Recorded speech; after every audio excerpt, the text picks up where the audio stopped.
چھوڑ دیا کہ وہ جیسے مرضی کرتے رہیں.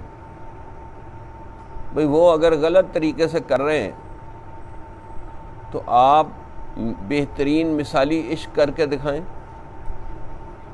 بہترین اور مثالی عشق کر کے دکھائیں. اس کے بغیر گزارا نہیں ہے.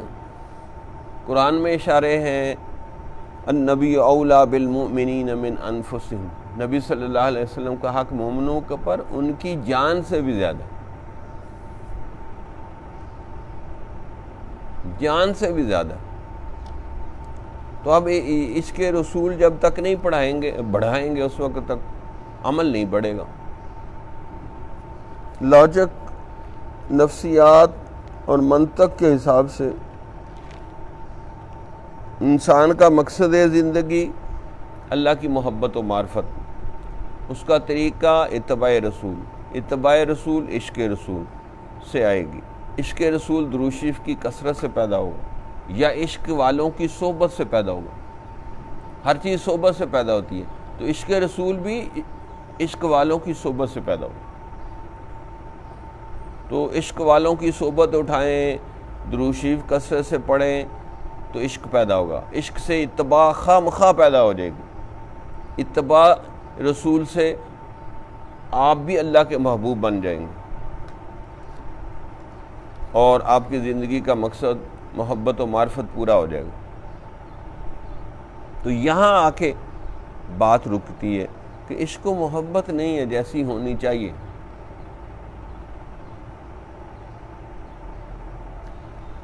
مولانا وہ لڑکے کدھر گئے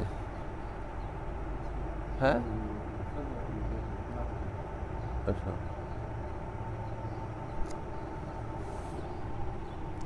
تو یہ پہلے ہی میں نے ایک منطقی ربط بتا دیا آپ کو لاجک کے ساتھ، عقلی طور پر، کہ اللہ کی محبت و معرفت مقصد زندگی ہے. وہ کیسے آئے گا؟ اتباع رسول سے آئے گا. اتباع رسول عشق رسول سے آئے گی. عشق رسول درود شریف کی کثرت کرو اور کسی عشق والے کی صحبت سے بیٹھو تو عشق رسول پیدا ہوگا. اتباع پھر رسول پیدا ہوگی. اتباع رسول سے اللہ کی محبت و معرفت پیدا ہو جائے گی اور زندگی کا مقصد پورا ہو جائے گا. اب ہمارے کورس میں ہی نہیں ہے یہ عشق رسول اور عشق الہی پر کوئی کتاب ہونی چاہیے نا. پڑھی ہے آج تک؟ حالانکہ یہ موضوع ایسے ہیں کہ ہونے چاہیے. یعنی جو زندگی سے متعلقہ جو چیزیں ہیں نا وہ ہونی چاہیے کہ اخلاص کیسے پیدا ہو سکتا ہے، عشق رسول، عشق الہی، اسی طرح قرآن کا عشق جس کے ذریعے بات بننی ہے وہ ہے ہی نہیں. اور یہ چیزیں تو کثرت صحبت میں بیٹھے تو احساس پیدا ہوگا، ورنہ نہیں پیدا ہوگا. حضرت مولانا الیاس گھمن نے ہمارے حضرت کی صحبت میں بیٹھے تھے تو کہا شیخ کامل کون ہوتا ہے؟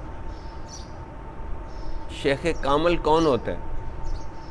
تو حضرت نے فرمایا شیخ کامل وہ ہوتا ہے جس کو اس زمانے کے فتنوں کا شعور پیدا ہو جائے اور ان کا علاج بھی اس کے دل میں اللہ القاء کر دے.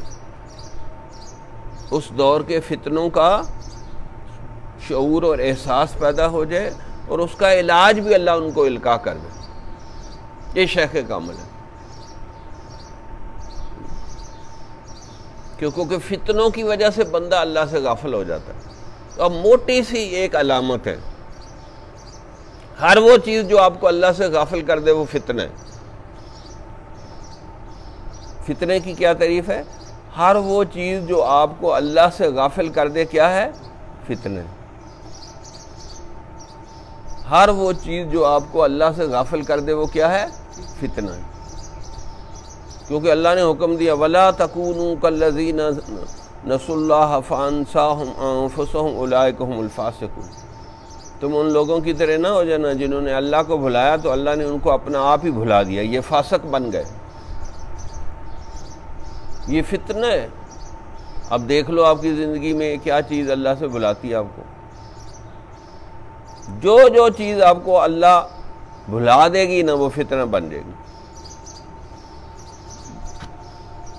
اب یہ موٹا سا اصول میں نے بتا دیا جو چیز بھی آپ کو اللہ بھلا دے گی تو فتنہ بن جائے گی، خواہ وہ موبائل ہے، خواہ فضول لوگوں کی دوستی ہے، خواہ وہ اور کوئی مصروفیات ہیں، جو چیز آپ کو اللہ کو بھلا دے گی تو وہ کیا بن جائے گی؟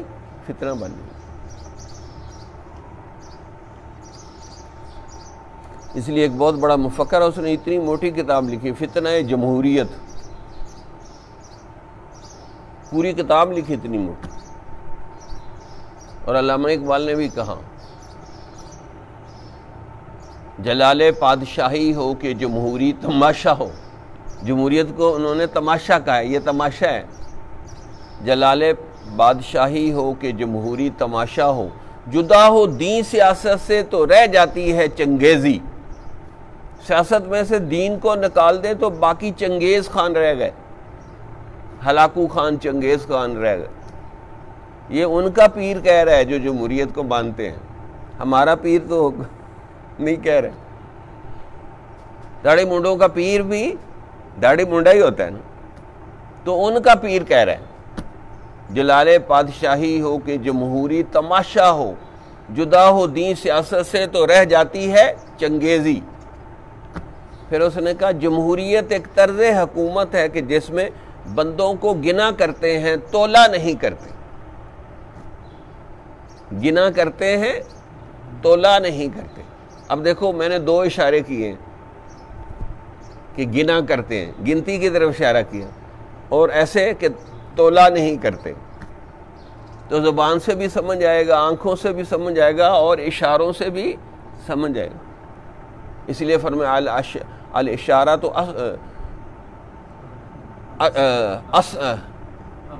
ابلغ من التشریح، اشارہ تشریح سے بھی زیادہ تیز ہوتا ہے۔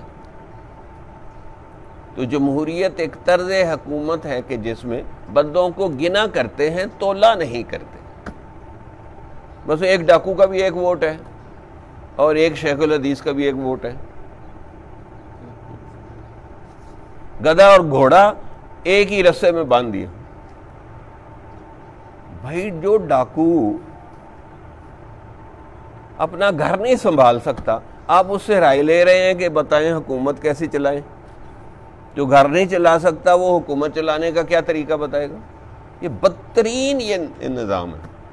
لیکن ہم کیونکہ عاشق ہو گئے اس نظام کے، اس لیے کہ جی ہم جان دے دیں گے، یہ کر دیں گے، وہ کر دیں گے۔ پہلے ایک ہی شہادت ہوتی تھی کہ جو اللہ کے دین کی سربلندی کے لیے جان دے وہ شہید ہے۔ اب ایک نئی شہادت نکلی ہے، شہید جمہوریت۔ شہید جمہوریت، لا حول ولا قوت الا باللہ۔ قیامت والے دن لتر لگیں گے شہید جمہوریت کو، یہ جنت میں لے گی۔ بھئی شہید جمہوریت بھی کوئی شہید ہوتا ہے؟ اور میں تو یہ سن کے حیران ہو گیا کہ اس شہید کے لفظ کو کافر استعمال کر رہے ہیں۔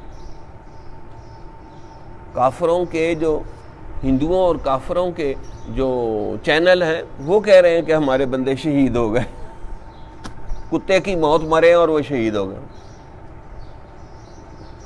اب کافر کہہ رہے ہیں کہ جی ہمارے آدمی شہید ہو گئے۔ لا حول ولا قوت الا باللہ۔ اتنی گڑبڑ مچی ہوئی ہے کہ حقیقت کا بیڑا غرق کر دیا۔ تو بہرحال میں یہ کہہ رہا تھا کہ جب تک عشق و محبت طبیعت میں پیدا نہیں ہوتا نا، احساسات نہیں بدلیں گے، آپ کی سوچ نہیں بدلے گی، آپ کے خیالات نہیں بدلیں گے۔ عشق و محبت ہی بدل سکتا ہے۔ ایک عقل ہوتی ہے، عقل سے بندہ سوچتا ہے، اور دل سے کیا کرتا ہے؟ عشق و محبت کرتا ہے۔ تو پورا جسم دل کے متحد ہے۔ دل ٹھیک ہوگا تو دماغ، ہاتھ، پاؤں، زبان، ہر چیز ٹھیک ہو جائے گی، اور دل ہی سے عشق و محبت ہوتا ہے۔ اس لیے مشائخ کہتے ہیں دل کو ٹھیک کرو، دل کو ٹھیک کرو، فَإِنَّهَا لَا تَعْمَى الْأَبْصَارُ وَلَٰكِن تَعْمَى الْقُلُوبُ الَّتِي فِي الصُّدُورِ۔ آنکھیں اندھی نہیں ہوتی، یہ دل اندھے ہو جاتے ہیں جو سینوں میں۔ تو نبی اکرم صلی اللہ علیہ وسلم کا حق مومنوں پر ان کی جانوں سے بھی زیادہ ہے کہ جتنی اپنی جان، مال، اولاد کے حقوق پورے کرتے ہیں، دنیا کی سب چیزوں سے زیادہ نبی اکرم صلی اللہ علیہ وسلم کے حقوق ہیں۔ مگر ہمیں اپنی بے علمی اور جہالت کی وجہ سے نبی صلی اللہ علیہ وسلم کے حقوق کا علم نہیں ہے، خود خدائے تعالیٰ نے فرمایا النبی اولا بالمؤمنین من انفسہم، نبی صلی اللہ علیہ وسلم کے حقوق مومنوں پر ان کی جانوں سے بھی زیادہ ہے. جو اپنی جان کو کھلا رہے ہیں، پلا رہے ہیں، سلا رہے ہیں، اس سے زیادہ نبی کا حق ہے ہمارے اوپر کہ ان کی برکت سے قرآن ملا، کلمہ ملا ہے جی، دین کی نماز ملی، کتنی چیزیں ملی. خود اللہ تعالیٰ کے نبی نے اپنی امت کو اپنی محبت کا حکم دیا تاکہ تمہارا ایمان کامل و مکمل ہو سکے. نبی صلی اللہ علیہ وسلم کی حدیث ہے لا یؤمن احدکم حتی اکون احب الیہ من والدہ وولدہ والناس اجمعین، او کما قال صلی اللہ علیہ وسلم. تم میں سے کوئی اس وقت تک کامل مومن نہیں ہو سکتا جب تک کہ میں اس کے نزدیک اس کے والدین، اولاد، حتیٰ کہ تمام انسانوں سے زیادہ محبوب نہ ہو جاؤں، کہ مجھے محبوب بناؤ. احبا کہاں ہے؟ سب سے زیادہ محبوب بناؤ. اب یہ اوالہانہ، عاشقانہ، جنونی محبت ہے ہمیں نبی کے ساتھ؟ یقین کریں کوئی محبت نہیں. اس لیے کسی نے بڑی عجیب بات کہی کہ جیسی صحابہ کو نبی سے محبت تھی ایسی محبت ہوگی تو آپ کا ایمان کامل ہوگا. بلکہ میں تو کہتا ہوں جیسے صدیق اکبر رضی اللہ تعالیٰ عنہ کو حضور سے عاشقانہ، والہانہ، جنونی محبت تھی، ایسی محبت ہوگی تو بات بنے گی. ایسی محبت ہوگی تو بات بنے گی. یار آپ بھی اٹھ کے ادھر آ جاؤ، کیونکہ میں ایک طرف توجہ کرتا ہوں، دوسری توجہ طرف نہیں ہوتی. میرا دیکھنا بھی توجہ ہوتا ہے. آپ اٹھ کے ادھر آ جاؤ یا آپ ادھر آ جائیں. تو جمہوریت یہی ہے، ادھر آ جاؤ جدھر زیادہ ہے. وہ والا پنکھا چلا لو، وہ بند کر لو.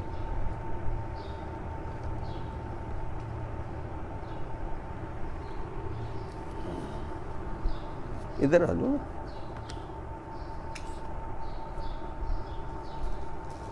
تاکہ میں ایک طرف متوجہ رہوں، کیونکہ مفتی صاحب سب پہ بھی توجہ ڈالنی ضروری ہے.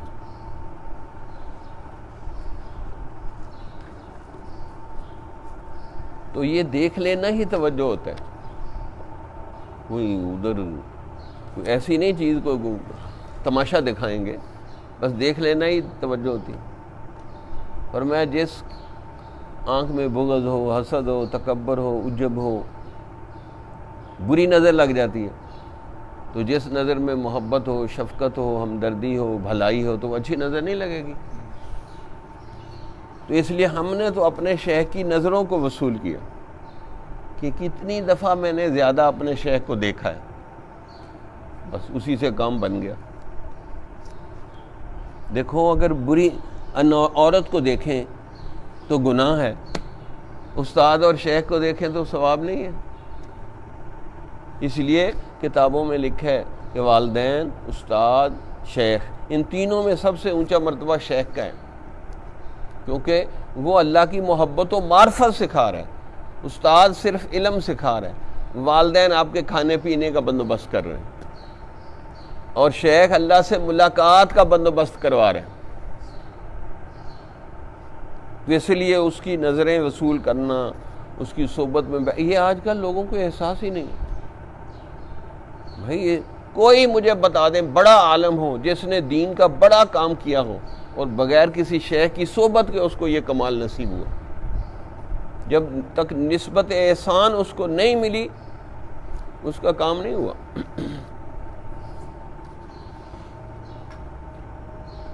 تو اس لیے ضروری ہے. تو یہ حدیث ہے. اب دیکھو نبی خود فرما رہے ہیں اپنے منہ سے میرے سے محبت کرو، اور کرو بھی تمام انسانوں سے زیادہ. کوئی تو وجہ ہے نا یار. فرض کریں میں آپ کو کہوں کہ عارف میرے سے محبت کرو، تو آپ کے دل میں آئے گا تو صحیح ہے کیوں کہہ رہے ہیں. بھئی اسی لیے کہہ رہے ہیں کہ جتنی زیادہ محبت ہوگی اتنی زیادہ نسبت آپ کے اندر چلی جائے گی. محبت کی کمی کی وجہ سے نسبت میں بھی کمی رہ جائے گی. بالفرض اگر کسی کو نسبت مل بھی جائے لیکن محبت کی کمی ہو تو وہ نسبت ضعیف رہتی، کمزور رہتی. شدت محبت ہو تو وہ نسبت بڑی قوی ہو جاتی ہے اندر.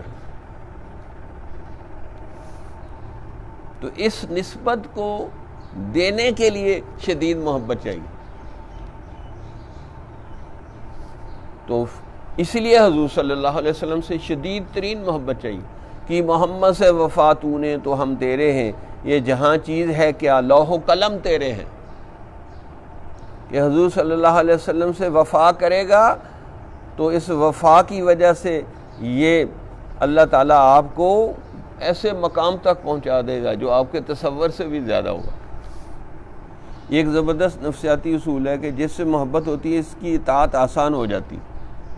ان المحب لمن یحب مطیع، حدیث ہے نا کہ بے شک محبت کرنے والا جس سے محبت کرتا ہے اس کو مطیع و فرما بردار ہو جاتا ہے۔ اب اطاعت کا آسان طریقہ کہ محبت کر لو تو اطاعت آسان ہے،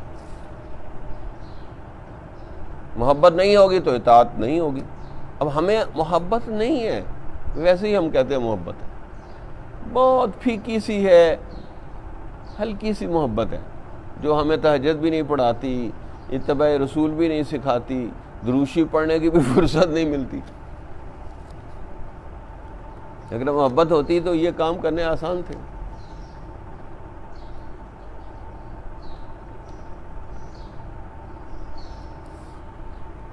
اللہ اکبر۔ محبت تو کہتے ہیں لیکن وہ محبت نہیں ہے جس میں شدت نہیں ہے۔ وہ دیکھو وہ پھر رہے، ناظم صاحب کنٹرول ہونا چاہیے سارا کہ کون کہاں ہے، سو رہے جاگ رہے کیا کر رہے، پورا مدرسہ اس کی آنکھوں میں یوں ہونا چاہیے، نگرانی ہو، ان سے پوچھ گچھ کریں۔ پوچھ گچھ کرنے سے بھی بہت سے بندے ٹھیک ہو جاتے ہیں۔ اگر یہ ڈر ہو، خوف ہو کہ میرے سے پوچھا جائے گا تو بندہ سیدھا ہو جاتا ہے۔ بڑے بڑے ادارے چلانے ہوں تو کیا طریقہ ہے؟ اچانک چھاپا مارو، 2-4 چھاپے مارے سارے سیدھے ہو جائیں گے۔ مدرسہ چلانا ہو تو اچانک چھاپا مارے، کون کیا کر رہا ہے سب کو پتہ چل جائے گا، ہر ایک کے دل میں خوف بیٹھ جائے گا کہ مجھے سیدھا ہو کے رہنا ہے۔ تو محبت کس کو کہتے ہیں؟ محبت تو کہتے ہیں لیکن وہ محبت نہیں ہے جس میں شدت نہیں۔ محبت میں کیا ہوتی ہے؟ شدت ہوتی ہے۔ محبت میں شدت کیوں ہوتی ہے؟ اندھا کیا ہے شوق نے دریا ہو یا کنواں، کچھ سوجھتا ہی نہیں ہے محبت کے سامنے، کہ محبت اندھا بہرا کر دیتی ہے بندے کو، ادھر ادھر سے نہیں دیکھتا، بس اس کو پھر ایک ہی خیال رہتا، اپنے محبوب کا خیال رہتا۔ اندھا کیا ہے شوق نے دریا ہو یا کنواں، کچھ سوجھتا ہی نہیں ہے محبت کے سامنے۔ شعر لکھا کرو نا۔ اچھا یہ آپ کی قبر میں جائیں گے یا آپ اس کی قبر میں؟ کہیں گے یہ لکھ رہے ہیں، آپ خود لکھو، پہلے جو کمی کوتاہی کر کے آئے ہو اسی وجہ سے، یا تو آپ یہ آپ کی جگہ کھانا کھا لیا کریں، گزارا ہو جائے گا۔ یہ بھی تو آپ دیکھو نا، یہ علمی کھانا کھا رہے ہیں، علمی دسترخوان بھی تو ہوتا ہے نا، ایک کتاب کا نام بھی ہے علمی دسترخوان۔ تو بھئی یہ علمی کھانا آپ خود لکھو، ہر جگہ یہ آپ کی جگہ نہیں جائے گا، شادی والے دن ان کو بھیج دینا، ہو جائے گا گزارا، قبر میں اپنی جگہ ان کو بھیج دینا۔ تو بھائی کھانے کے وقت ان کو کہیں یار میری جگہ کھانا کھا لو، آپ کو ہو جائے گا فائدہ۔ اسی طرح بھائی علمی دسترخوان میں بھی خود لکھنا پڑتا ہے، خود پڑھنا پڑتا ہے، کھانا کھاتے ہو خود کھاتے ہو، قبر میں خود جاؤ گے، شادی پہ خود جانا پڑتا ہے، تو علمی معاملے میں بھی خود لکھنا پڑے گا کہ جی وہ لکھ رہے، پتہ نہیں کیوں نہیں ذوق پیدا ہوتا۔ تو بھائی ذوق ہے، یہ لکھنا ذوق ہے، اس سے مزہ آتا ہے۔ میں اتنے عجیب و غریب شعر سناتا ہوں، پتہ نہیں کیسے بے ذوق ہے یار۔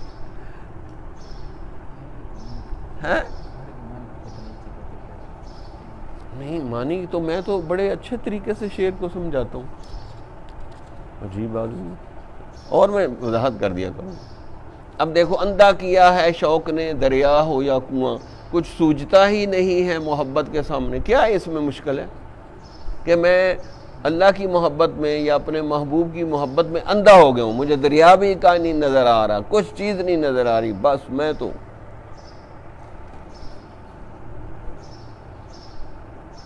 کسی نو کہیں دی، کسی نے کہیں دی، بلی نو دیں دی. ہمارے پنجاب میں کہتے ہیں بلی کو چھچڑوں کے خواب آتے ہیں. تو جو عاشق ہوتا ہے اس کو تو محبوب ہی نظر آ رہا ہے ہر طرف. یہ کہنا چاہتا ہے کہ ہر وقت نظر محبوب کے اوپر ہو، اور محبوب اعظم صلی اللہ علیہ وسلم ہے. تو انہوں نے کہا ان المحب لمن یحب مطیع. تو یہ اصل میں وجہ یہ ہے کہ جو میں پڑھاتا ہوں آپ اس کا تکرار نہیں کرتے. حضرت تھانوی رحمۃ اللہ علیہ فرماتے ہیں کہ جو استاد نے پڑھانا ہو اس کو ایک دفعہ پڑھ لیں، جب پڑھا رہا ہے اچھی طرح سمجھ لیں، اور پھر ایک دفعہ دہرا لیں. میں ٹھیکہ لیتا ہوں کہ یہ سبق تمہیں بھولے گا نہیں. کیا کہ ایک دفعہ پہلے پڑھ کے رکھیں، پھر پڑھاتے ہوئے غور سے اس کو سنیں، سمجھیں، سمجھ نہیں آیا سوال کریں، اور ایک دفعہ بعد میں پڑھ لیں. تو میں ٹھیکہ لیتا ہوں وہ بھولے گا نہیں آپ. اب آپ لوگوں نے اس کو پڑھا نہیں پڑھا تو اشکال تو پیدا ہوا ہی نہیں. تو پھر بعد میں بھی نہیں پڑھتے، یہ تکرار کرتے ہیں نہیں کرتے. تو پھر امام بخاری تو نہیں ہو کہ سمجھ آئے گا. بھئی طریقہ ہوتا ہے ہر کام کا. پہلے ایک دفعہ پڑھو، پھر توجہ سے سنو، پھر دوبارہ ایک دفعہ پڑھو، ٹھیک ہو جائے گا. اردو بھی آ جائے گی، شعر بھی آ جائے گا، اور بہت کچھ آ جائے گا. اب دیکھو اگلا شعر ہے. اب یہ شعر سمجھ آیا کہ نہیں کہ محمد سے وفاتو نے تو ہم تیرے ہیں، یہ جہاں چیز ہے کہ لوح و قلم تیرے ہیں. ہیں اچھا دوسرے نمبر پہ نا یہ کوئی فتوے نہیں ہوتے شعر، یہ شاعری ہے، اور شاعری میں تھوڑا مبالغہ ہوتا ہے. والشعراء، ہاں جی، ہر تصور کی وادی میں سر مارتے پھرتے. لیکن آگے اللہ نے استثناء بھی کیا الا الذین آمنوا وعملوا الصالحات وذکروا اللہ کثیرا. یہ وہ ہے استثناء والا ہے. اب اس نے مبالغہ کیا ہے کہ تم حضور کے وفادار ہو جاؤ، لوح و قلم تمہارا بن جائے گا. تھوڑا مبالغہ کیا. تو شعروں میں مبالغہ ہوتا ہے، بلکہ جس شعر میں جتنا زیادہ مبالغہ ہوگا اتنا بڑا شعر ہوگا. وہ تو کریں گے مبالغہ، شاعر ہے نا. اب اگلا شعر جو ہے تا شعار مصطفیٰ از دست رفت، قوم را رمز بقا از دست رفت. تا کے معنی ہوتی ہے، یہ را نہیں ہونا، تار نہیں ہے، تا ہے، غلط لکھا گیا. شعار مصطفیٰ، مصطفیٰ کے طریقے جب سے ہاتھ سے چلے گئے ہیں، قوم اپنی بقا کے راز سے رخصت ہو گئی. جب سے مسلمان قوم نے نبی صلی اللہ علیہ وسلم کے محبت کے جنون کو چھوڑا ہے، وہ استقامت اور بقا کے راز کو چھوڑ بیٹھی ہے. اتباع رسول نہیں ہے. تا شعار مصطفیٰ از دست رفت، قوم را رمز بقا از دست رفت. شعار مصطفیٰ اتباع مصطفیٰ اب ہے ہی نہیں. حضور کی جنونی محبت، وہ صحابی کا واقعہ نہیں کہ وہ مانگ نکالتے تھے درمیان سے نہیں نکلتی تھی، تو انہوں نے لوہے کی سلاخ پھیر لی کہ میری مشابہت حضور سے ہو جائے. لوگوں نے کہا یہ کیا کہ اپنے سر جلا لیا. اس نے کہا کوئی بات نہیں، سر جلتا ہے تو جل جائے، لیکن نبی کے تھے اتباع ہو گئی. اگر ہماری مانگ نہ نکلے، ہمیں کہیں کوئی سلاخ پھیرے، ہم پھیرتے ہیں کہ جی سر جل جائے گا. لیکن عاشق کو اس کی پرواہ نہیں ہوتی کہ کیا جلتا ہے. تو صحابہ ایسے جنونی تھے، نبی کی اتباع میں جنونی تھے. آگے انہوں نے پھر کہا تازہ میرے ضمیر پہ مارکہ کہن ہوا. تازہ میرے ضمیر پہ، میرے دل میں، میرے ضمیر پہ. ضمیر وجدان کو کہتے ہیں، وجدان کہتے ہیں روحانیت کو. اب میں کیا بتاؤں، کیسے اس کو آسان کروں. دل اصل دل ہے. تازہ میرے ضمیر پہ مارکہ کہن ہوا، وہ پرانا مارکہ جنگ. عشق تمام مصطفیٰ عقل تمام بو لہب، کہ عشق مصطفیٰ کا نام ہے اور عقل بو لہب ابو لہب کا نام ہے. وہ عقل کی وجہ سے نبی کا انکار کر رہا تھا.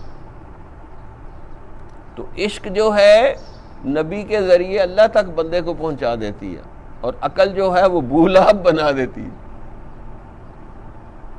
قوت عشق سے ہر پست کو بالا کر دے، دہر میں اسم محمد سے اجالا کر دے. کہ قوت عشق کے ذریعے بندے میں ایک زبردست قوت آ جاتی ہے کہ ہر گری ہوئی چیز کو بالا اونچا کر دیتی ہے. قوت عشق سے ہر پست کو بالا کر دے، دہر میں اسم محمد سے اجالا کر دے. دہر کہتے ہیں زمانے کو. زمانے میں نبی صلی اللہ علیہ وسلم کے نام کی برکت سے روشنی کر دے. اجالا روشنی کو کہتے ہیں. عشق مصطفیٰ بندے کو بعمل بنا دیتا ہے. عاشق کو قانونی محبت کے بجائے جنونی محبت عطا کر دیتا ہے، جو ایمان کو کامل مکمل کر دیتا ہے.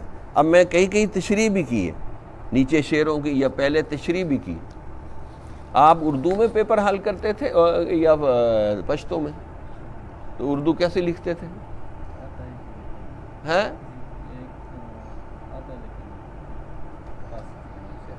ہاں تو ہر چیز پڑھنے سے آتی ہے نا. ٹھیک.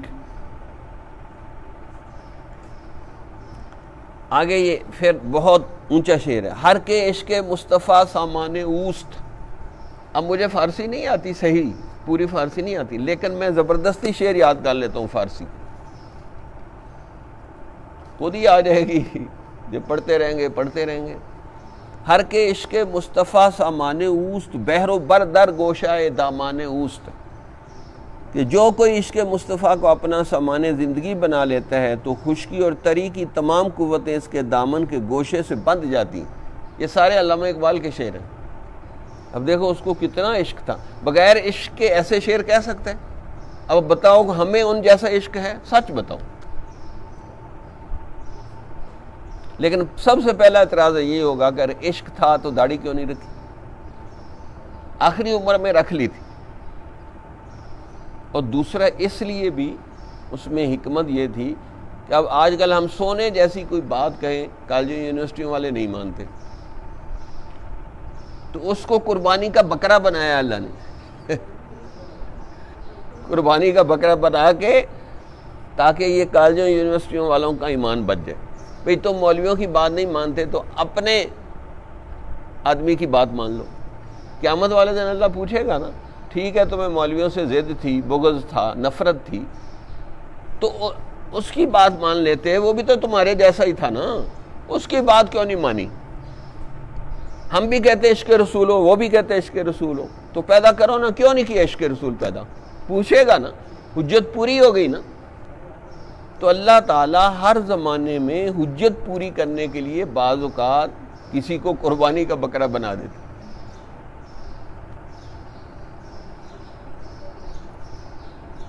اب دیکھو اس وقت ملک میں ہزاروں لاکھوں انجینئر ہیں. اگر ہمارے شیخ انجینئر ہوتے ہوئے اتنا دین کا علم حاصل کیا، قرآن حدیث کا اتنا گہرا مطالعہ کیا کہ 46 جلدیں لکھ دی خطبات کی، 9 جلدیں مجالس فقیر کی، 150 کو قریب کتابیں لکھ دی، تو قیامت والے دن پوچھا جائے گا نا سارے انجینئروں سے کہ تیری عقل بھی اتنی تھی کہ تو انجینئر بن گیا، تو یہ کیوں نہیں بنا؟ دین کا دائی کیوں نہیں بنا؟ قرآن حدیث کا عالم کیوں نہیں بنا؟ اگر یہ کالجوں یونیورسٹیوں سے پڑھ کے عالم بھی بن گئے، اتنے یعنی علماء کے مفتیوں کے شیخ بن گئے، تو تم کیوں نہیں بنے؟ تو اللہ تعالیٰ ہر زمانے میں حجت پوری کرے.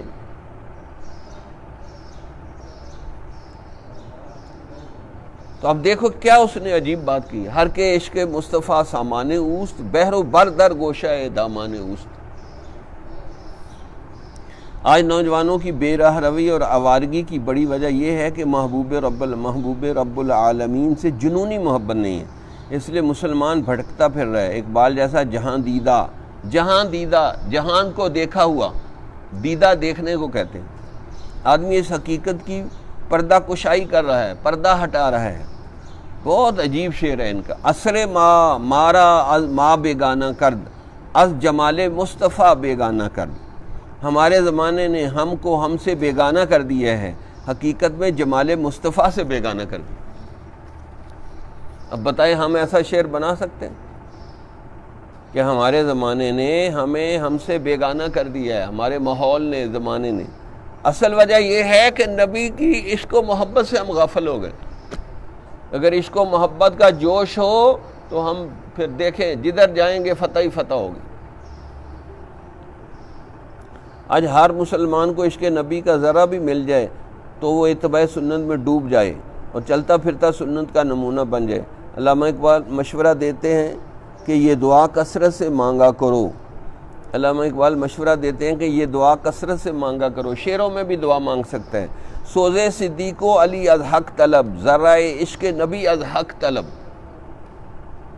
کہ صدیق اکبر علی المرتضیٰ کا سوز اور درد مانگو حق سے، الحق اللہ سے مانگو، اور زیادہ نہیں ہے. عشق نبی کا ایک ذرہ بھی مل جائے تو کام ہو جائے گا. ذرائع عشق نبی از حق طلب. اب ہمارے پاس ذرائع عشق نبی بھی نہیں ہے. بیان کرتے ہیں اس میں عشق نہیں ہے، کردار، گفتار، رفتار کچھ بھی، اس لیے کہ عشق و محبت نہیں ہے. بھائی ایک عشق و محبت پیدا کر لو تو سارے کام آسان ہو جائیں گے. جیسے انہوں نے ایک شعر میں کہا ہے،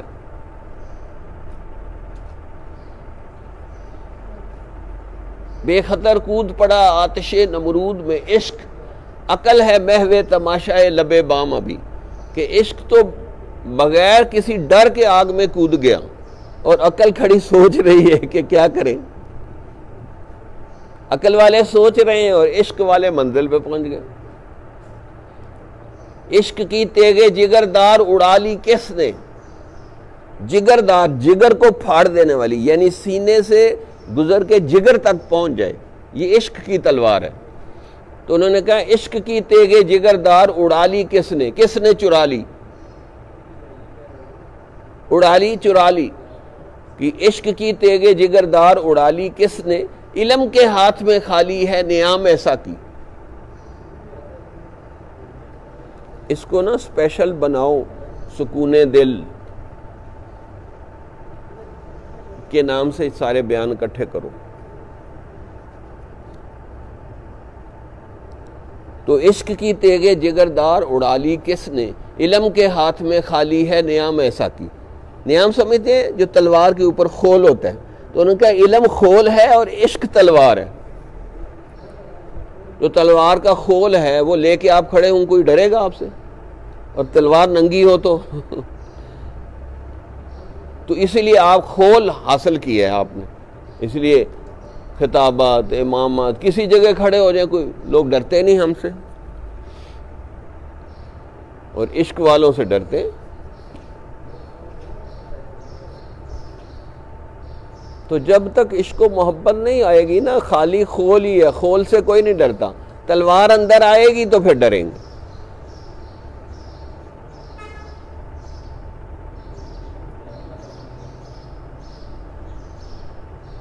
تو عشق پیدا کرو اپنے علم کے ساتھ، عشق ہوگا تو بات بنے گی.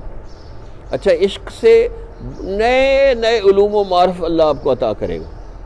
وَعَلَّمْنَاهُ مِن لَّدُنَّا عِلْمًا، اللہ آپ کو علم لدنی حاصل عطا فرما دے گا. یقین کریں.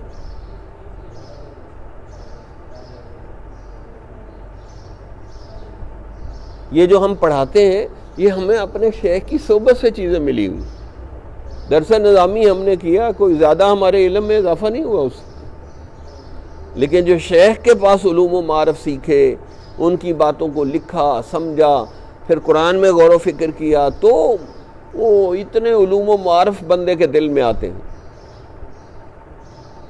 کل یوم ہوا فی شان.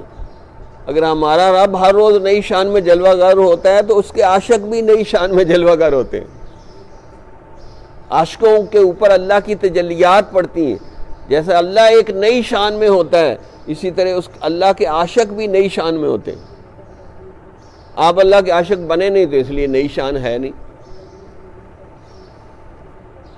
اگر اللہ کے نبی کے عاشق بنو گے تو روز ایک نئی شان ہوگی، نئے علوم و معارف ہوں گے، کردار، گفتار، رفتار نئی ہوگی۔ اللہ تو ایک نئی شان میں جلوہ گر ہو اور عاشق ویسے ہی وہی کچھ رہیں، یہ نہیں ہو سکتا۔ تو سوز صدیق و علی از حق طلب، ذرہ عشق نبی از حق طلب۔ عقل پرست لوگ عشق نبی کو نئے نئے ہیلے بہانوں سے چھوڑنے کا مشورہ دیتے ہیں، حالانکہ اللہ تعالیٰ نے خود فرمایا او جی اتنا بھی عشق نہیں ہونا چاہیے، یہ شخصیت پرستی ہے۔ یا شخصیت پرستی ہوتی ہے جس کو بندہ سجدے کر رہا ہے۔ کوئی نبی کو سجدے کیے ہیں صحابہ نے؟ اللہ نے حکم دیا محبت کرو، محبت کے بغیر گزارا ہی کوئی نہیں۔ جیسے جسم میں روح نہ ہو تو روح حرکت نہیں کرتی، جسم حرکت نہیں کرتا، اسی طرح عشق و محبت نہ ہو تو عمل نہیں آتا بندے میں، بے عمل رہیں گے آپ۔ باعمل بننے کے لیے ضروری ہے مولانا کاپی لو، ڈائری لو، یا تو امام بخاری جیسا حافظ ہے تو ٹھیک ہے، ہم منع نہیں کرتے، لیکن اگر ایسا نہیں، آگے بھی 8 سال ضائع کر کے آئے، اب میرے پاس بیٹھ کے وقت ضائع نہ کرو۔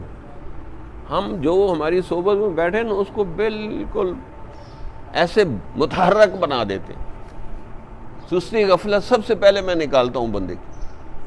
اب بیٹھے ہیں چپ کر کے ایسے، اگر کاپی ہو پینسل چلے کچھ ہاتھ تو حرکت کرے گا نا، اتنا تو حرکت کرے گا۔ حضرت امام احمد بن حنبل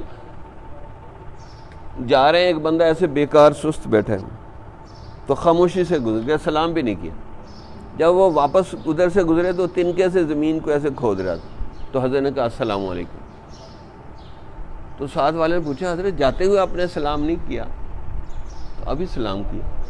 کہا جاتے ہوئے ایسے بیکار بیٹھا تھا، مجھے مردہ لگ رہا تھا، تو مردوں کو تو سلام نہیں کرتے، ابھی چلے زمین ہی کرید رہا ہے، حرکت تو کر رہا ہے نا۔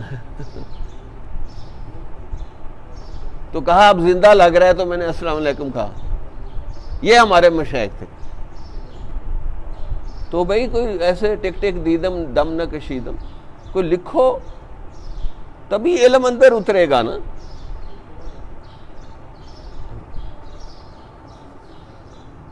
کوئی حرکت ہوگی تو برکت ہوگی۔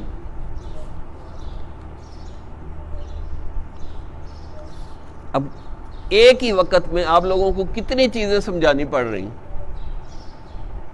ایک ہی وقت میں، کہ متحرک ہو جاؤ، کاپی رکھو، پینسل رکھو، یہ کرو وہ کرو۔ یہ عامہ میں آپ لوگوں کو چیزیں سکھانی چاہیے تھیں تاکہ دورہ تک آپ زبردست قسم کے انسان بن کے نکلتے۔ ابھی ایسے ہے جیسے میں عامہ کو پڑھا رہا ہوں، یقین کر۔ عربی بول سکتے ہو؟ بول سکتے ہیں؟ ماشاءاللہ۔ لکھ سکتے ہیں؟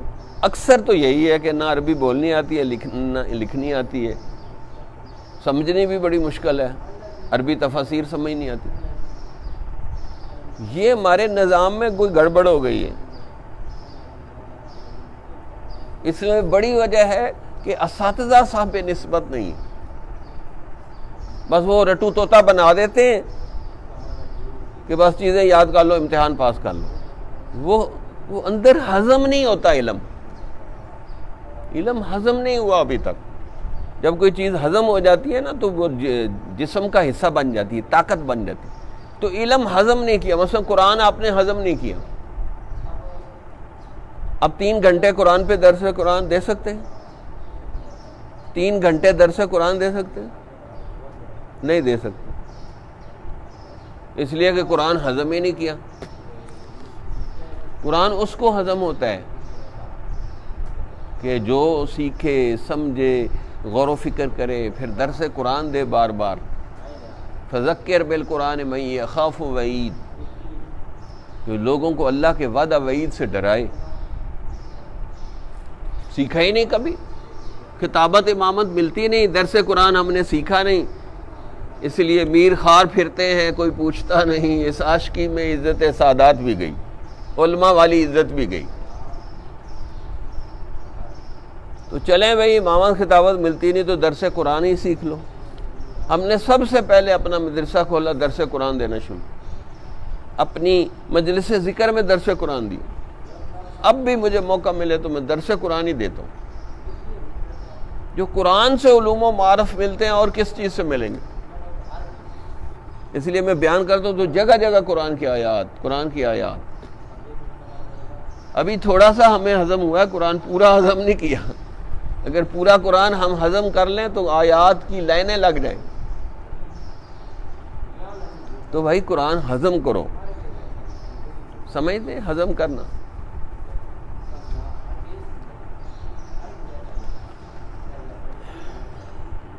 ہمارے حضرت پیر غلام حبیب مری میں شبینہ سنتے تھے، اس قاری صاحب نے مجھے بتایا، ساری رات شبینہ انہوں نے پڑھا تو کہا او کہاری خدا کا خوف کر، ساری رات تو قرآن سنایا، نہ تو خود رویا نہ لوگ روئے، تو گلے سے قرآن پڑھ رہا ہے، تو دل سے قرآن پڑھ، مکہ مارا اس کے دل سے۔ اس قاری نے بتایا مکہ مارنے سے میرا دل ہی کھل گیا، میں رو رو کے قرآن پڑھتا ہوں۔ افمن ھذا الحدیث تعجبون وتضحکون ولا تبکون، ہنستے ہیں روتے نہیں۔ 30 پارے قرآن سنایا ہے اور 30 پارے لوگوں نے سنے ہیں، نہ سنانے والا رویا نہ سننے والے روئے۔ صم بکم عمی فہم لا یعقلون۔ کیا مطلب ہے کہ قرآن ہضم ہی نہیں ہوا؟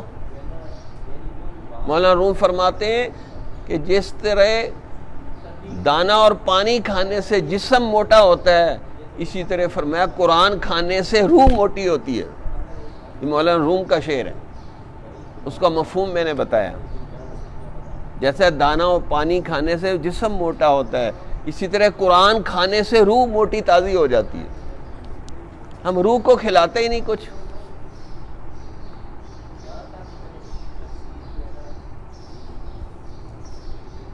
بہرحال ہم عشق رسول کی بات کر رہے تھے۔ عقل پرست لوگ عشق نبی صلی اللہ علیہ وسلم کو نئے نئے ہیلے بہانوں سے چھوڑنے کا مشورہ دیتے ہیں، حالانکہ اللہ تعالیٰ خود فرماتے ہیں لَقَدْ كَانَ لَكُمْ فِي رَسُولِ اللَّهِ أُسْوَةٌ حَسَنَةٌ، بے شک تمہارے لیے رسول اللہ صلی اللہ علیہ وسلم کی زندگی میں بہترین نمونہ ہے، یعنی بہترین نمونہ۔ اچھا، صحابہ کو اسوہ حسنہ کی ضرورت تھی اور ہماری عوام کو اسوہ حسنہ کی ضرورت نہیں؟ بتائیں جی۔ صحابہ کے لیے نبی اسوہ حسنہ ہے اور علماء کرام نبی کے وارث ہیں، یہ اسوہ حسنہ ہے۔ بتائیں ایمانداری سے، ہم اسوہ حسنہ ہیں معاشرے میں؟ تو پکڑے جائیں گے ہم قیامت والے دن، یقین کریں پکڑے جائیں گے کہ ہم اسوہ حسنہ ہیں لوگوں کے لیے۔ کہاں اسوہ حسنہ ہے؟ تکبیر گلا کے ساتھ نماز نہیں ہے، عشق الہی، عشق رسول کچھ ہے ہی نہیں اندر۔ تو بھائی آپ بھی اسوہ حسنہ ہیں۔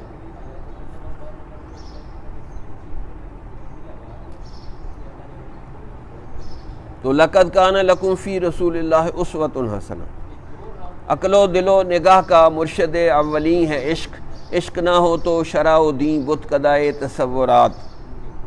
یہ بات سب سے بڑی حقیقت ہے کہ جتنی زیادہ نبی صلی اللہ علیہ وسلم کے ساتھ جنونی محبت ہوگی، اتنا ہی زیادہ سنت نبی کا عمل آسان ہو جائے گا۔ عمل میں کمی کی بڑی وجہ محبت میں کمی ہے، عمل میں کمی کی بڑی وجہ محبت میں کمی۔ اوپر والا شعر ہے کہ عقل، دل، نگاہ، ان کا پہلا شیخ جو ہے عشق ہے، ذوق و شوق ہے۔ اس نے کہا عشق نہ ہو تو شرع و دین کے جو ہے وہ تصورات ہی تصورات رہ جاتے ہیں۔ اگر عشق ہوگا تو شرع و دین پر عمل کرنے کی توفیق ملے گی۔ اگر شرع و دین میں عشق نکل گیا تو وہ تصورات ہی ہیں بس، کہ جی نیک بننا چاہیے، نماز پڑھنی چاہیے، یہ کرنا چاہیے، وہ کرنا چاہیے، کرتے کچھ بھی نہیں۔ تو فرمایا عشق و محبت آپ سے عمل کروائے گا۔ عشق نہ ہو تو شرع و دین بت کدائے تصورات، تصورات کے بت ہیں، وسوسے ہیں، خیالات آ رہے ہیں نماز میں۔ وہ یہ کہہ رہے کہ عشق و محبت نہیں ہے اس لیے نماز میں وسوسے آ رہے ہیں۔ اگر اللہ اور رسول کا عشق و محبت ہو تو دیکھو پھر وسوسے قریب بھی نہیں آئیں گے، وسوسے قریب بھی نہیں آئیں گے۔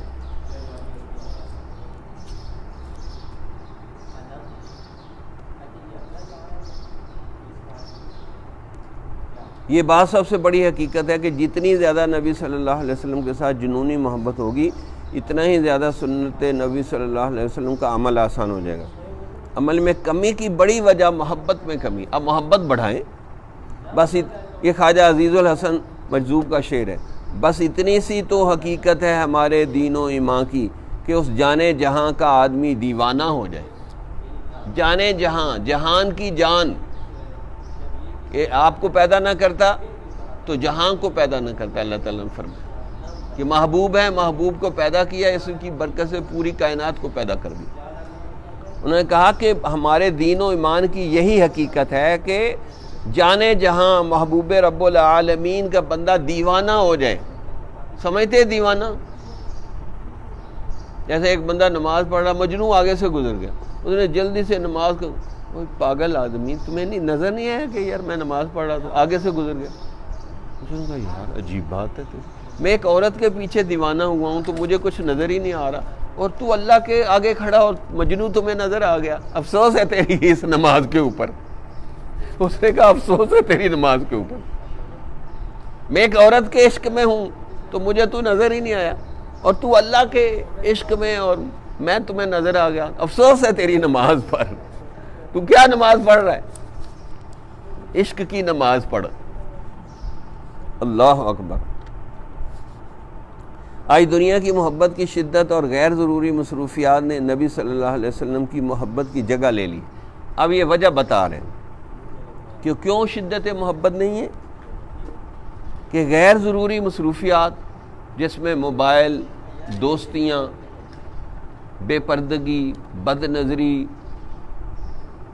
زندگی کا کوئی اعلیٰ مقصد نہیں ہے ہمارا. امامہ خطابت مل جائے، اس کے بعد مل گئی تو زندگی ختم. بھائی اللہ کی محبت و معرفت سیکھنا، لوگوں کے دلوں میں اللہ کی محبت و معرفت ڈالنا، یہ زندگی کا مقصد ہے. تو غیر ضروری مصروفیات نے نبی صلی اللہ علیہ وسلم کی محبت کی جگہ لے لی، جس کی وجہ سے ہم غافل، سست اور بے عمل اور اسلام کو بدنام کرتے پھر رہے ہیں. ہماری وجہ سے اسلام کی بدنامی ہو رہی. بے عمل ہے، اس لیے یہ ہو ہی نہیں سکتا کہ کوئی عشق نبی میں فنا ہو جائے صلی اللہ علیہ وسلم اور وہ بے عمل ہو ہی نہیں سکتا. اسلام کو بدنام کرنے کا تو وہ تصور بھی نہیں کر سکتا، کیونکہ وہ جانتا ہے کہ نبی صلی اللہ علیہ وسلم نے شجر اسلام کو اپنے خون اور صحابہ کے خون کے ساتھ پروان چڑھایا ہے. اس اسلام کے لیے نبی کا خون بہہ گیا ہے، صحابہ کی گردنیں کٹی ہیں، پھر اسلام زندہ ہوا. اور آج ہم اسلام کیسے قراردادوں کے ذریعے اسلام لانا چاہتے ہیں. او جی فلاں جلسہ ہوا، وہاں 10 قراردادیں پاس ہوئیں، اس سے کیا ہوگا؟ کچھ فرق پڑے گا؟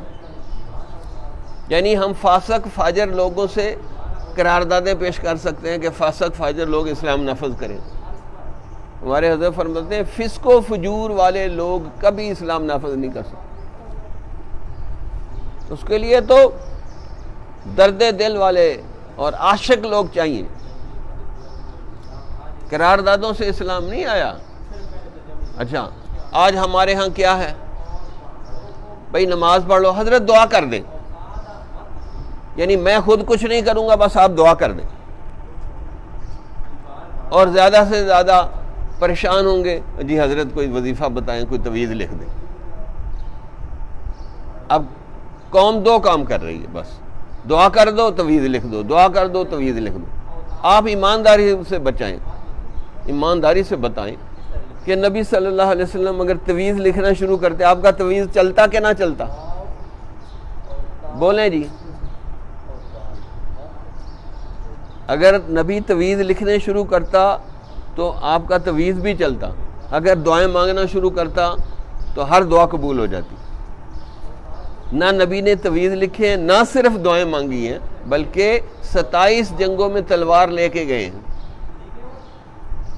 دانت شہید ہوئے، پیشانی شہید ہوئی، پھر اسلام نافذ ہوا ہے. آج ہم کہتے ہیں دعاؤں اور تویزوں کے ذریعے اسلام آ جائے. یہ نہیں آ سکتا، بہت بڑی غلط فہمی ہے.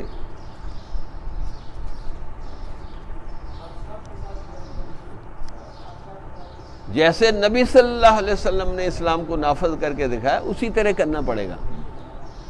پہلے 313 تیار کرو جو اپنا جان مال ہر چیز قربان کرنے کے لیے تیار ہو جائیں. قل ان صلاتی و نسکی و محیای و مماتی للہ رب العالمین. یہ ہے نبی کے اسلام نافذ کرنے کا طریقہ. کہہ دو بے شک میری نماز، قربانی، جینا مرنا سب رب العالمین کے لیے. میری زندگی کا مقصد تیرے دین کی سرفرازی، میں اسی لیے مسلمان، میں اسی لیے نمازی. کل ہی میں نے پڑھا پروفیسر، یہ پہلے وفاق کی جو مجلس بنی تھی اس میں یہ بندہ بھی شامل تھا، مفکر اسلام پروفیسر یوسف سلیم چشتی. علوم و معارف اس کے پاس اتنے تھے جس کی حد نہیں. یہ اس پہلی باڈی میں شامل تھا، میں نے وہ دیکھی ہے. تو ان کی کل میں نے ایک واقعہ ان کا پڑھا شرح اقبال میں، شرح بال جبریل میں. کہا میں علامہ اقبال کی صحبت میں بیٹھا تھا، اس بات کا ذکر ہو رہا تھا کہ مسلمان بے عمل ہو گئے. اس نے کہا بے عمل نہیں ہو گئے، ان کا خون ٹھنڈا ہو گیا. تو فرمایا میں بھی اپنی شاعری کے ذریعے ان کے خون کو گرم کر رہا ہوں، تم بھی اپنی تحریر اور تقریر کے ذریعے مسلمانوں کے خون کو گرم کرو، اور میں بھی آپ لوگوں کے خون کو گرم کر رہا ہوں. لیکن ہمارا مقصد ہی نہیں ہے کہ ہمارا کوئی خون گرم ہو، متحرک ہوں. اب دیکھو نا، کوئی ایک دن کوئی 2 دن گزار کے جا رہا ہے، یعنی زندگی کا مقصد ہی کوئی نہیں، بس سہولتیں ڈھونڈتے پھر رہے ہیں کہ یہ سہولت مل جائے، وہ سہولت مل جائے، فلاں سہولت مل جائے. اور سہولتوں سے کبھی اسلام آئے گا؟ اسلام قربانی مانگتا ہے، قربانیوں سے اسلام آتا ہے، سہولتوں سے اسلام نہیں آتا. اس لیے شیخ الحدیث مولانا ذکریہ فرماتے تھے اگر اللہ والوں کی شروع کی زندگی دیکھو گے تو ان کو دیکھ کے تم مرد مومن بن جاؤ.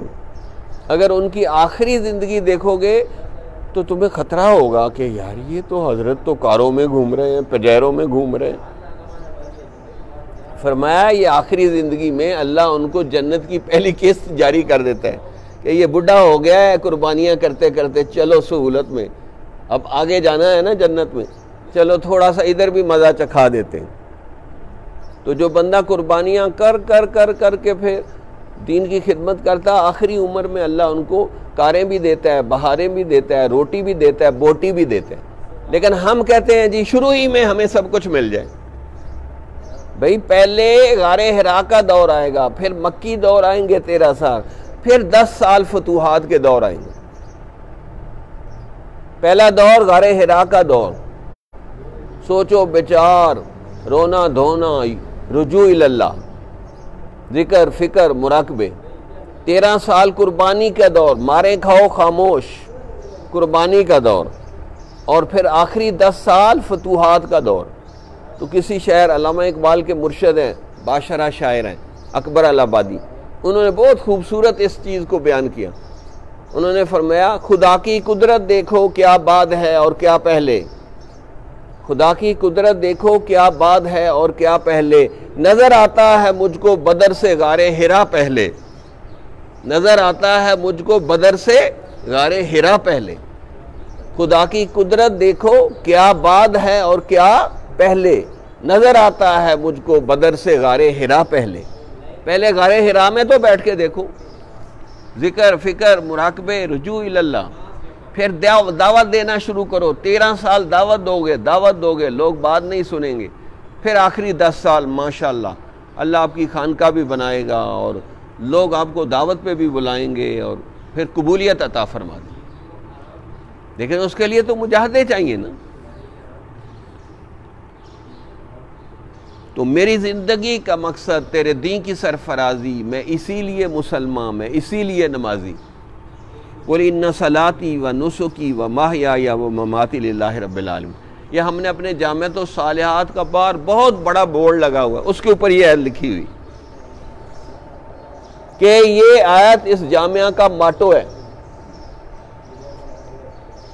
تو اسی طرح اس خانقاہ کے اوپر بھی ہم یہ آیت لکھیں گے اور ساتھ یہ آیت بھی لکھیں گے ربنا لا تزغ قلوبنا بعد اذ ہدیتنا وہب لنا من لدنک رحمۃ انک انت الوہاب، کہ دل زندہ کرنا بھی ہمارا مقصد ہے، کہ دل زندہ ہو جائے، بیدار ہو جائے، اس میں اللہ اللہ ہونے لگ جائے۔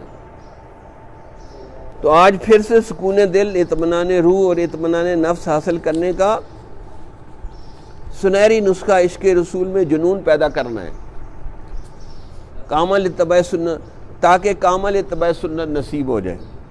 ہمارے زوال اور بے سکونی کی سب سے بڑی وجہ محبت رسول صلی اللہ علیہ وسلم کے جنون میں بہت زیادہ کمی کا آ جانا ہے۔ محبت رسول کے ذوق و شوق اور جذبے میں کمی کی وجہ سے اطاعت رسول میں بھی کمی آ گئی ہے۔ یہ وجہ ہے زوال کی وجہ یہ ہے، محبت کا جنون باقی نہیں ہے، محبت میں مجنون بن جاؤ۔ مسلمانوں میں خون باقی نہیں ہے، جیسے خون نکل جائے تو بندہ مردہ ہو جاتا ہے،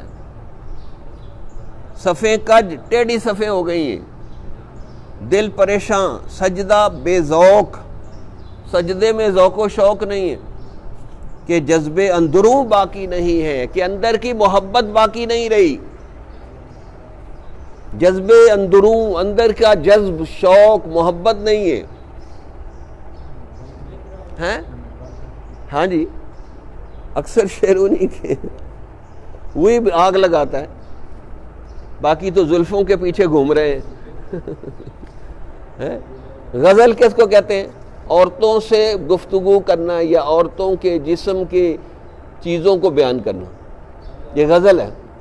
کہتے ہیں نا اس نے غزل لکھی، غزل کا مطلب ہے کہ عورتوں سے باتیں کرنا۔ تو یہ اللہ سے باتیں کرتا ہے، اس لیے جیسا شاعر ہوگا ویسی اس کی شاعری ہوگی، جس میں عشق و محبت ہوگا وہی بات کرے گا نا، بغیر جذبے کے شاعری نہیں ہو سکتی۔ اب اسی سے ملتا جتلا اگلا موضوع ہے کہ اتباع رسول کا سب سے بڑا محرک عشق رسول ہے، سب سے زیادہ تحریک دیتا ہے اتباع رسول کو، عشق رسول تحریک دیتا ہے، تحریک پیدا ہوتی ہے اس میں۔ اگر محبت اور عشق نہ ہو تو اتباع میں مزہ نہیں ہوتا، وہ چاشنی نہیں ہوتی، وہ حلاوت اور مٹھاس نہیں ہوتی، وہ مزہ نہیں آتا جو محبت کے ذریعے آتا ہے۔ اس لیے علامہ اقبال نے پوری تحقیق اور پورے زور و شور کے ساتھ یہ کہا ہے کہ شریعت میں سے عشق رسول کی گرمی کو نکال دیا جائے تو باقی کچھ نہیں بچتا۔ اس لیے صحابہ کرام نے غزوہ احد میں نبی صلی اللہ علیہ وسلم کی حفاظت کرتے ہوئے اپنی جانیں تک قربان کر دیں۔ یوسف نو جو ویکھیا تے انگلیاں کٹ لئیاں، تیرے دیوانیاں نے جانا وار سٹیاں، یہ پنجابی کا شعر ہے۔ یعنی یوسف علیہ السلام کو حسن کو دیکھا تو مصر کی عورتوں نے اپنی انگلیاں کاٹ لیں اور نبی کے دیوانوں نے اپنے جسم کاٹ کے رکھ دیے۔ غزوہ احد، غزوہ بدر میں کتنی قربانیاں دی، خصوصاً غزوہ احد کے واقعات بڑے عجیب و غریب۔ یوسف نو جو ویکھیا تے انگلیاں کٹ لئیاں، تیرے دیوانیاں نے جانا وار سٹیاں، یعنی اپنی جان قربان کر دی۔ وارنے کو کہتے ہیں پنجابی میں قربان کرنا۔ تیرے دیوانیاں نے جانا وار سٹیاں، یعنی قربان کر کے پھینک دی اپنی جان۔ عشق نبی صلی اللہ علیہ وسلم کے پیدا کرنے کا آسان طریقہ ہے کہ درود شریف کو انتہائی ادب، احترام اور بہت بڑی سعادت سمجھ کے پڑھا جائے، تاکہ نبی صلی اللہ علیہ وسلم کے دربار میں قبولیت تامہ نصیب ہو سکے۔ اب یہ علامہ اقبال بتا رہے ہیں میں درود شریف کیسے پڑھتا ہوں، ہم بھی پڑھتے ہیں، وہ بھی پڑھتا تھا۔ چو بنام مصطفیٰ کا خانم درود، از خجالت آب میں گردد وجود۔ جب میں حضور صلی اللہ علیہ وسلم کی بارگاہ میں درود پڑھتا ہوں تو ندامت کی وجہ سے میرا وجود پانی پانی ہو جاتا کہ کہاں حضور کی بارگاہ، کہاں ہم جیسے گناہگار کیا درود پڑھیں گے۔ اللہ اکبر۔ ایک دفعہ ایک ڈاکٹر ان کے پاس آیا، MBBS ڈاکٹر، اس نے کہا کہ آپ شاعر مشرق، ترجمان حقیقت اور مفکر اسلام اور کیا کیا لوگ آپ کو کہتے ہیں، تو یہ آپ کیسے بن گئے؟ اس نے کہا میں نے گن کر 1 کروڑ دفعہ نبی پر درود پڑھا ہے، تو بھی پڑھ لے تو بھی بن جائے گا۔ 1 کروڑ دفعہ، 100 لاکھ کا 1 کروڑ بنتا ہے، اور 100,000 کا 1 لاکھ بنتا ہے۔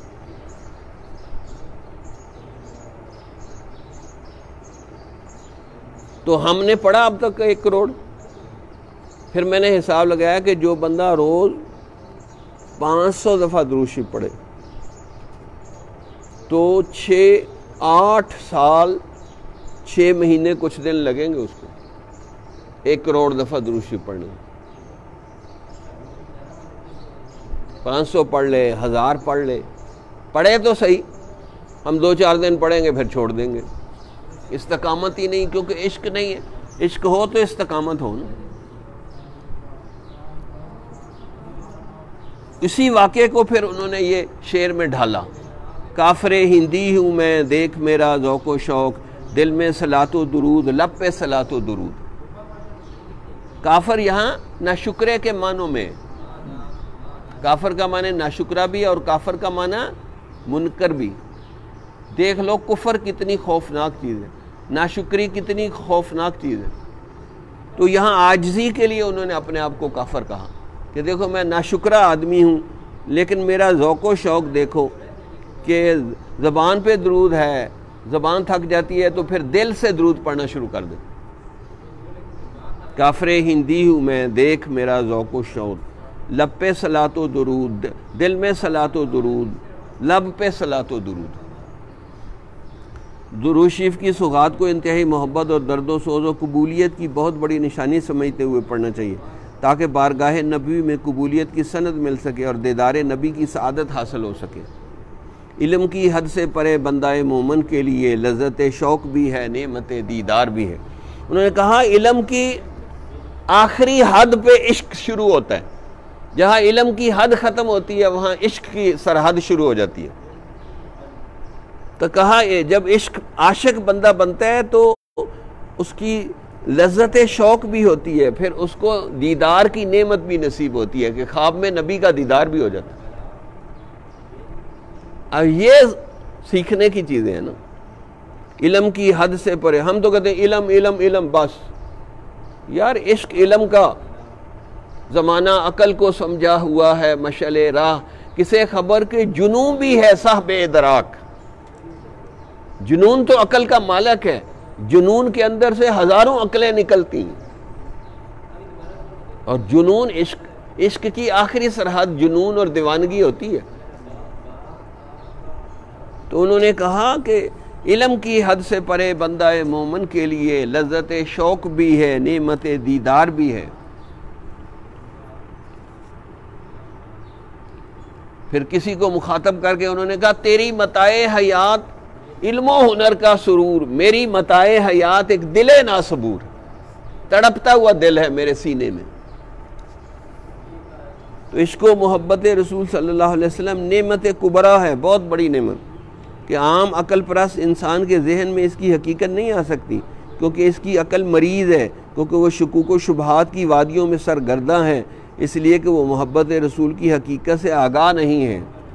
یاد رکھیں جس طرح صحابہ کرام کو حضور صلی اللہ علیہ وسلم سے عاشقانہ والہانہ اور مجنونانہ محبت تھی، اسی طرح اگر باقی امت کو بھی حضور صلی اللہ علیہ وسلم سے ویسی ہی محبت ہوگی تو پھر ایمان کا مزہ بھی آئے گا۔ اتباع سنت بھی کرنی آسان ہوگی، بلکہ وہ انسان بھی محبت رسول اور اطاعت رسول کی وجہ سے اللہ تعالیٰ کا محبوب بن جائے گا۔ اللہ تعالیٰ کا فرمان عالی شان ہے، قُلْ إِن كُنتُمْ تُحِبُّونَ اللَّهَ فَاتَّبِعُونِي يُحْبِبْكُمُ اللَّهُ۔ اے نبی کہہ دیجئے، لوگوں کو کہہ دیجئے اگر تم اللہ تعالیٰ سے محبت کرنا چاہتے ہو تو اس کا طریقہ کیا ہے کہ میری اتباع کرو، اللہ تعالیٰ تم سے محبت کرنے لگے گا، تمہیں اپنا محبوب بنا لے گا۔ میری اتباع کر کے دکھاؤ۔ کس چیز میں اتباع؟ عبادات میں، معاملات میں، اخلاق میں، عادات میں۔ حضرت مولانا الیاس فرماتے ہیں جب بندے کی زندگی میں انقلاب آتا ہے تو سب سے پہلے اس کی عبادات میں مزہ آنے لگتا ہے، پھر اس کے معاملات ٹھیک ہوتے ہیں، پھر اس کا اخلاق ٹھیک ہوتا ہے، آخر پہ اس کی عادات ٹھیک ہوتی ہیں۔ عادات بھی بدل جاتی ہیں۔ اب ہم تو شاید پہلی منزل میں ہی پھر رہے ہیں، کون سی وادی میں ہے، کون سی منزل میں ہے عشق بلاخیز کا قافلہ سخت جان، ہم تو پہلی منزل میں ہی پھر رہے ہیں ابھی۔ تو عقل بہانے باز ہے، مکار ہے، چالاک ہے، اور انسان کے ساتھ منافقت اور کفر تک کر جاتی ہے، مگر عشق بیچارہ انسان کو حقیقت تک لے جاتا ہے۔ عقل عیار ہے، 100 بھیس بنا لیتی ہے، عشق بیچارہ نہ ملا نہ زاہد نہ خطیب۔ کہ عقل عیاری کرتی ہے، چالاکی کرتی ہے، 100 بہانے مارتی ہے، اور عشق جو بیچارہ نہ خشک ملا ہے، نہ زاہد ہے، خشک زاہد ہے، اور نہ خطیب ایشیا ہے۔ تو عشق ہے، عشق سے یکسوئی پیدا ہوتی ہے، بالکل بندہ اپنے محبوب کی طرف ہر وقت توجہ رکھتا ہے۔ اگر اتباع سنت میں فنا ہونے کا ارادہ اور نیت ہے تو از حد ضروری ہے کہ عشق رسول صلی اللہ علیہ وسلم میں فنا ہو جائے، تاکہ فنا پھر رسول کا مقام نصیب ہو جائے، اور انسان اتباع سنت کی وجہ سے اللہ کا محبوب اور پیارا بندہ بن جائے۔ سنت وہ چیز ہے جو کہ اللہ تعالیٰ نے اپنے حبیب کو خود سکھائی ہے، یہی زندگی گزارنے کا بہترین طریقہ ہے۔ اتباع سنت ہی بیسٹ وے آف لائف، زندگی گزارنے کا بہترین طریقہ، بیسٹ میں نے بہترین وے، راستہ آف لائف، زندگی کا۔ اسی طرح موٹر وے، موٹر کا راستہ، اسی طرح ہے بیسٹ وے، بہترین راستہ۔ جو اس کی پیروی کرے گا تو اس کی زندگی بھی بہترین بن جائے گی۔ جب زندگی بہترین اور مثالی بن جائے گی تو اسے دنیا و آخرت کا سب سے زیادہ سکون قلب حاصل ہو جائے گا۔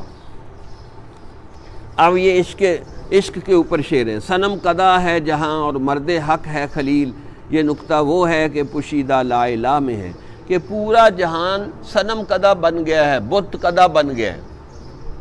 زن، زر، زمین، یہ 3 بڑے بت ہیں پوری دنیا کے، تینوں زا سے شروع ہوتے ہیں۔ زن کس کو کہتے ہیں؟ عورت۔ زر، زر پیسے کو کہتے ہیں، زر داری پیسے والا، پیسے کا حریص۔ زن، زر، زمین، یہ 3 بڑے بت ہیں جو پوری دنیا میں لوگوں کا بیڑا غرق کر رہے ہیں۔ کیا؟ زن، زر، زمین، اس وجہ سے یہ بت قدا بن گئی۔ صنم قدا ہے جہاں اور مرد حق ہے خلیل۔ اب حق اور سچ بولنے والا یہ خلیل اللہ کا وارث ہے، حضرت خلیل اللہ کا وارث ہے۔ یہ نقطہ وہ ہے کہ پوشیدہ لا الہ میں ہے۔ یہ مرد حق خلیل کب بنے گا؟ جب لا الہ الا اللہ اس کے دل تک اتر جائے گا۔ اب لا الہ دل تک نہیں اترا، اس لیے علامہ اقبال نے بڑی عجیب بات کہی، بہت ہی عجیب شعر ہے، 1 کروڑ روپے کا شعر ہے ان کا، سن لو، یاد کر لو۔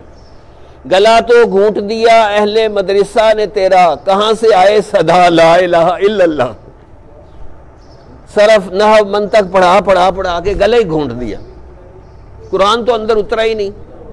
گلا تو گھونٹ دیا اہل مدرسہ نے تیرا، کہاں سے آئے صدا لا الہ الا اللہ۔ کدھر سے لا الہ الا اللہ نکلے گا؟